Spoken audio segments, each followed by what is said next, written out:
are live. Welcome to our studio in Los Angeles, California. This is the Late Night Show. I am Sean O'Mara. And I'm Max Grill. And we're going to move on to our movie review portion of our show. And today we're going to be talking about Zack Snyder's 300, which is an adaptation of Frank Miller's graphic novel. I mean, this movie is really special, huh, Max? I love this movie. To tell the audience what it is about, this movie talks about the great King Leonidas, the king of Sparta, who led 300 of his warriors against the fearful Emperor Xerxes, played by Rodrigo Santoro. And it shows the Battle of Thermopylae, and the time period is 480 before Christ. And I really love this movie because it's amazing how they did this, isn't it? It is pretty amazing. Let's give them a little clip of what it's Boom! I mean, that's a pretty sweet kick right there. Oh, sick. I wouldn't mind kicking Gerard Butler in that hole for that little beard he's got going on. I mean, that looks a little silly, but if you saw the novel, it's pretty much exactly adapt. That just shows you how good of a job Zack Snyder did. So, as you saw from the clip, what happens is that Xerxes sends out messengers to the Spartan city-state, saying that if they did not surrender, their people would be killed and their city would be destroyed. And obviously Leonidas was not having that, and by kicking that guy into the hole and killing him, it pretty much means it would be wartime for the Persians and the Spartans. But to go to war, Leonidas had to do something. What did he do, Max? Well, he had to go to the oracle first, because that was the law. Before, they had to go to the oracle to start a war, because without the permission, it wouldn't go. So he went all the way up on this hill where, not even a hill, it's more like a mountain, where the oracle was, and asked him for permission. And what happened was that the oracle actually said no.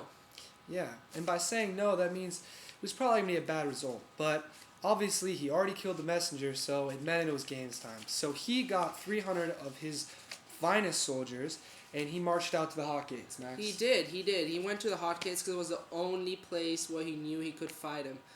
And he built a wall with actually dead soldiers of the Persians and rocks, and that helped him to funnel the entire troops of the Persians and fight him there. And that was the battle there of Thermopylae. Exactly. And when we get back from our commercial break, we're going to move on to more about the director, the characters, the costume, the setting. For everybody. Late Night Show brought to you by Coors Light. Oh, and we're back. I know, man. That Coors Light commercial, it's pretty funny, huh, Max? I kind of want to have one now. That's good to hear out of the mouth of a German. You know what I'm saying? So, on to Zack Snyder. This is the director's second chance at a box office hit. His first movie was Dawn of the Dead, and 300, I think, got a little better feedback than Dawn of the Dead, even though Dawn of the Dead was a great movie. The thing about 300 is Zack, it can't even be classified into a genre. Zack does a great job adapting the novel and Doing this with the colors, for example. The color red in the movie it really stands out. For example, in all the fighting scenes when it comes out of the mouth of the Persians, or also the coats of the Spartans, the really strong red color really shows the intensity and the cruelty in the movie, huh? Exactly. And then, you look at the color scheme in the movie, and the color scheme is, very pastel-ish. Everything seems pretty simple, but it still is believable. It looks like it comes straight out of a comic book. When I look at the pictures from the film, it looks like you're almost reading a comic book, but it's real life. And another way that he adapted this was, the use of CGI and different computer graphics. He pretty much brought the unbelievable to the believable, and didn't make it seem too unbelievable. That's a pretty big mouthful, but I know. But it's true what you're saying. It looks so real, and like you said, it really seems like out of a comic book. But how he took it, it looks real and it looks crazy. Just really, it does look pretty crazy. And the characters in this movie. I don't know if you could tell, but these guys, they look like they just came out of the boxing ring. They are jacked, huh, Max? Well, they're not as jacked as I am, but yeah, they're pretty jacked. Okay, Mr. Max. But no, but let's talk a little bit about their training. The training, it took about, I don't know how many months, but they really trained hard for this movie, and Yeah, that was something the characters had to do. I mean, everyone says you have to fit your role, and the characters, they actually only used 50 soldiers, not 300, but to do this, they got on a very workout regimen, which was crazy. They wanted to change everything. I mean, we're going to show you a little clip of that later, but I mean, it shows you how far you have to go to make a good movie. I know, really, and because of that, it really shows the brutality and cruelty in the movie, and I mean, it's true. It is an amazing movie.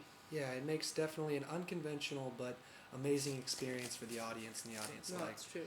Show 'em a little Through bit. that sort of nervousness, getting into the workout, having it be as hard as you thought it was going to be, maybe even a bit harder, coming out the other side and realizing I made it. Oh. Well, you guys were watching that clip. Me and Max just did about 10 pull-ups real quick. I mean, I don't know if you can tell. Crazy. So another way Zack Snyder can adapt this novel so well is the use of blue screen. And for you who don't know what a blue screen is, it is pretty simple. It's a blue screen. But what they can do is they can adapt. They can use their computer-generated stuff to put a background, whatever they want. And I mean, this They make is it seem real. yeah, this is really big because the storyboards that they used for this movie weren't really realistic because when the comic book was written or a graphic novel was written by Frank Miller, it wasn't in turn to be like reality. So this is where Zack Snyder had a problem, and this blue screen was how he solved this problem. And that's how when you watch this movie, it looks so realistic, yet it still has, you know, a little touch of Exactly. graphic novel. I mean, it wouldn't have been possible to make this movie without the blue screen. And because of this blue screen, he can project anything he wants in the background. And that's pretty much you can see in the movie how great he did this. Exactly. And I mean examples for settings and stuff. It's you see the movie and you probably think, oh, they're shooting this in Greece or they're shooting this up in some mountain. But it's funny, they're actually in some warehouse. Yeah, I they mean, are really in a warehouse where they have 4 settings.